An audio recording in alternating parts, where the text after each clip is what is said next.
Hey guys, what is going on today? Bojo here, back again for another one of our NHL 16 Hockey Ultimate Team builds. As today we're going to be doing the highest overall team for the Dell League that you can do in this game. So if you guys missed out on any of my other previous team builds, all those links are in the description, as well as a link for the entire playlist so you can check everything out from the CHL to the AHL, SHL, and the Sim Liga squad. So now we're moving all right along once again up to the Dell League team, and even though you guys can see some of the overalls right now, I was highly disappointed with how this team performed. Even though they look really good on paper, and as you can see in their cards, it's a little bit underwhelming. But nonetheless, this team has very good team chemistry on the offensive side, because I believe there's only a total of 5 teams represented in the entire 12 forwards for this for the offense for the Dell squad, which is pretty cool. But let's do a little bit of a team introduction here. On the first line, we got Ryan Jones, Colin Fraser, and Brandon Yip. So we got 3 former NHLers here from Edmonton, LA Kings, and then Brandon Yip's been all around, but I think most of his time has been played in, I think, Minnesota and Anaheim. Correct me if I'm wrong. But, you got some decent stats here. Two two-way forwards and a grinder. Brandon Yip does have some decent stats here, all above 80. Ryan Jones, other than his hands, looks to be a more physical type of two-way forward. Colin Fraser, same type of deal, but he's a grinder, so he's going to have a little bit of a better checking out there. 6'1", 208, 6'1", 190, and 6'1", 195. So 6'1" on all 3 of those guys on the first pair. Get the puck to Brandon Yip because he's got the speed. Second pair, you got Mark Bell, Joachim Heck, and Jerome Samson. Julian's on the next line. So Jerome Samson. So you got Mark Bell, once again, another former NHL player. He was on our National League team last year. We have Joachim Heck, the Buffalo Sabres legend, the German, and then Jerome Samson. I believe he was a former Tampa Bay Lightning player, if I want to say, but still, you got some decent stats on all these guys. Once again, you got Mark Bell, who was that weird type of sniper that has better checking than any other stat that he has. So not the greatest shot, not the greatest speed, but he can check, so that's good for you. You got Joachim Heck, who's the Buffalo Sabres legend. This guy is old AF. How old is he now? He is 38 years old. My goodness, he's still playing hockey. What a trooper, man. Only 2 stats there, 78s and 81s for his all of his stats. And then Jerome Samson's got decent speed at 83, making him the second highest speed that we know of so far. But yeah, this team is pretty weird. Mark Bell, 6'4", 220, so that's probably why he can check. Joachim Heck, 6'1", 198, and then Samson, 6 foot, 195. So interesting little pair you got there. You got 2 snipers and a playmaker, so that's where your offense is going to be coming from most likely. On the third pair, you got Julian Talbot, Steven Reinprecht. I don't know how to say that name, so I'm just going to say Reinprecht. And then Spencer Matchacek. So Matchacek is a former AHL player. He played for the Phantoms, I believe, 1 year, and then went to the Columbus Blue Jackets AHL team as well. I think Springfield, before they got it all changed around. But this team actually does have, this line right here does have some speed. You got a power forward, playmaker, and 2-way forward combination. So it's pretty good defensively. 94 line chemistry on this pair as well, since you got 2 Berlin players right there. And then you have Reinhardt. The second pair you got 91. The first pair you got 91, just as a little bit of update here. But this line brings the speed. 84 on Talbot, 84 on Reinprecht, and then 83 on Matchacek. Matchacek, again, definitely throw the body around with 83 checking. Reinprecht does have some good hands as well, 84 and 82. I believe he was one of the cards that did get a Team of the Year last year, near the end of the year for like the international squad. So, he's got some, he plays okay. Nothing too spectacular, but other than him having hands, nobody else on this line has hands. Talbot is 74 and 75 for his shot, so he could definitely bring the skating, but don't expect him to shoot the puck. Same thing with Matchacek. Give it to Reinprecht to hopefully get some goals in there for you. And then if we move on to line number 4, we have a 100 chemistry line here on the 4th line, as all 3 of these guys are from the Munich or Munchen. I don't know. I don't have to say German names. I'm 50% German, but sue me, I guess. So we have Jason Jaffrey, Keith O'Coin, and Steve Pinizzotto, Richard Head 93's favorite freaking player here without a question. So you have 2 playmakers and a grinder here. Pinizotto is, he's got some history between myself and Richard, but skating 83, checking 85 as a grinder. He's actually pretty good. He's actually pretty speedy out there. Keith Aucoin, pretty old player as well. I think he's 36 years old. It seems like he's been playing in this league for a lot longer than that, but he's been here for a while. And then Jaffrey, some average stats around there. Pinizotto might be a little bit too good to play on that fourth line. Aucoin's got some good offensive stats, 82, 82, 80. Jaffrey, okay speed, nothing really else too spectacular, but Pinizotto does have some good speed, and he can throw the body around. Aucoin, pretty good playmaker. So, once again, it's good on the offense because you got a lot of chemistry going, especially on the third and the fourth line with a 94 and 100 and 91 on the first two pairs. But, yeah, it's a little bit, it's better than the Sim Liga team. It's definitely better than that. It's just, the way they play is not too great. As we move on to the defense now, we got Alexander Scholzer and Bruno Gervais, so a former Flyer right there. And Bruno Gervais, Scholzer, I believe he was a former Buffalo Sabre as well. He's got some good stats. He's probably, Scholzer is probably the best defenseman on this squad. So if I recommend any of the defensemen that you just want to use to goof around, I would recommend Scholzer. He's pretty good. 84 for skating, 83 for checking, 81 for defense. Bruno Gervais, not all too great. He plays like he did on the Flyers. Very slow moving defenseman without a doubt. I forgot to check the height and weights on those last guys. Yeah, Talbot was 6 foot, 6 foot, 6'1", and then Jaffrey, Aucoin, and Pinizotto 6'1", 5'8" on Aucoin, and then 6'1" on Pinizotto, but he can definitely lay the body down.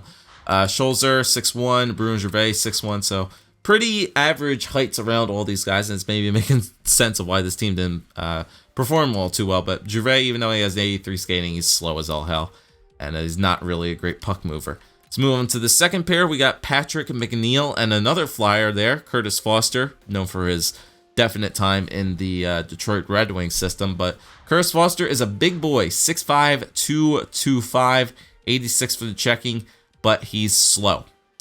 Even though he has good checking, he's very slow. So the guy literally has to run into you for you to lay a big hit on him, because Curtis Foster is extremely slow out there on the ice because he's big. Chara moves better than him, to say the least. Chara definitely moves better than Curtis Foster. Patrick McNeil, pretty good defenseman. He's got a much better shot, I would say, than a 77. Good skating, good checking as a two-way defenseman, but Foster, like I said, that kind of slow-moving guy. McNeil is 6'1", 98. And then if we move to the final pair, once again, a guy who it seems like he's been playing hockey for a long-ass time, Jeff Wojcicka, and then Reggie Regier, the brother of Robin Regier. So we got Wojcicka, another defenseman, 87 for checking. He moves a lot faster than Curtis Foster, without a doubt. So you can definitely land some hits with Wojcicka. And then Reggie Regier is an enforcer, so it's a little bit weird. No stats above an 80. Didn't really get to use him all too much on the ice, but he's okay. He's an enforcer. Gets your team energized with a fight every now and then. And then for the goaltenders, hold on, forgot to do the height and weight on those guys. 6'3" on Wojcicka, and then 6 foot on Reggie Regier. Then if we move to the tendies, we have Jeff Delorier and Dennis Andres. Yeah, these goaltenders are not anything too spectacular at all. Delorier, 81, 83, 81 for those three categories above an 80. Andres or Andres has all of his stats below an 80 except for his quickness. He's not quick though. These goaltenders were really nothing too spectacular, to say the least. So let's get into some gameplay for you guys right now. Now, as I had mentioned earlier in the video, this team was highly underwhelming considering how good the offense and the chemistry was with this team. But now looking back on it, it makes sense why they weren't that good. A lot of these guys are around 6 foot in height, so they're not going to be able to hold on to the puck very long. Now, although some of these guys are top NHL, were former NHLers, the first line was probably the most prominent line and the most energizing line to produce goals. Ryan Jones, Colin Fraser, and Brandon Yip were definitely the three most powerful players on offense, showing some offensive presence here. They did manage to get some goals here and there, but it's just the little things that this team very much struggled with. They had a tendency, whenever I was not controlling a player, the computers, a lot of times this team would just go for random hits. I don't understand why this team was so hit crazy, and it's not a good thing when your team is going for hit crazy, because you know, if you hit the player, it's going to be good, but a lot of the time this team just has a knack to go for a hip check or like, you know, just laying the body down, and they're missing players constantly. Other teams, even though, like, even just not really fast players, they're just blowing by these guys because they're missing hits. They don't do the little things right. They're not really good on throwing passes around, moving the puck very effectively. Deking, they're not great at all, since most of their hands are literally, all of their hands are literally either 80 or below, other than Joachim Heck, Reinprecht, and a coin. So, and Brandon Yep, of course, but still, their hands are not that good, so they're not really great at pulling off dekes. They can't really pass all too well. They can't accept passes all too well. You know, if you get them lined up for a cross crease in the offensive zone, yeah, they're gonna have a heyday when you do that. But that's with any player in this game. It's just I was very disappointed of how this team just struggled playing small hockey, like small ball hockey. Just they could not do the little things right. As for the defensive side of the puck, same thing that goes for the offensive guys. The defensemen had a tendency to try to throw body checks way more often than they should be. None of these guys are offensive defensemen. They're all either two-way defensemen or defensive defenseman or an enforcer. They're just way too slow, man. I can't tell you how slow some of these guys were. Like Bruno Gervais, Curtis Foster, Reggie Regier. They were just so slow moving the puck. Scholzer was the only guy out there who was capable of moving the puck very quickly out of the defensive zone.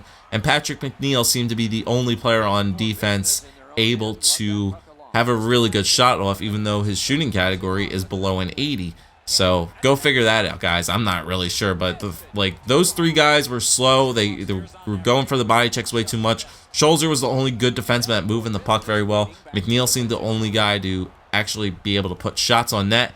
And then when we get to the goaltenders, like, man. I had more fun using the Sim Liga goaltenders because they actually were pretty decent in net. Delorier and Andres were just not really all too great.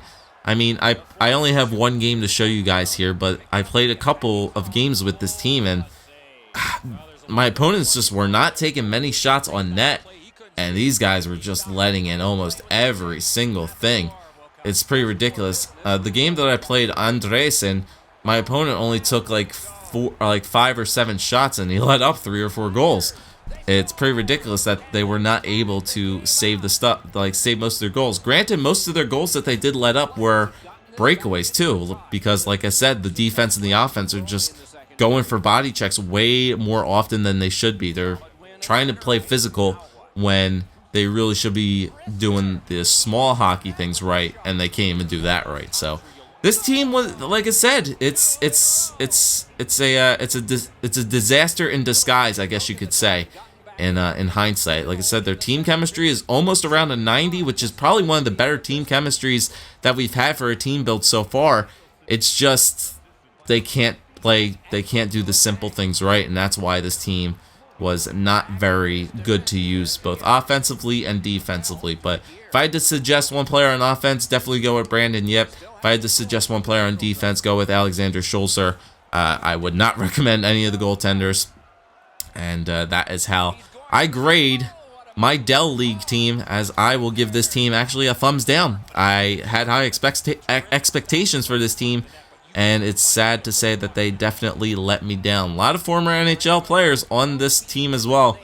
And, you know, maybe that's why they're former NHL players, because they have lost their touch without question. So, thanks for watching this team build, guys. Let me know if you have used any of these players from the Dell League, these former NHL players that seem to can't play NHL style hockey anymore, which is very unfortunate. But if you have used any of them, let me know. As you guys know, I gave you my suggestions there. And next up, we'll be moving right along to our next team build, which will be, if I go to my collection real quick, which will be the ELH Hockey League, which is the Extralina Lideno Hockey League, which I think is the Swedish Elite League. I have no idea. Correct me if I am wrong. So, thanks for watching, guys. If you did enjoy, leave a like, leave a comment, subscribe as always. We're moving on to the ELH League next, followed by the National League to end things off, and then we'll start expanding our team builds to more interesting things that you guys might be interested in. So, thanks for watching. See you guys next time.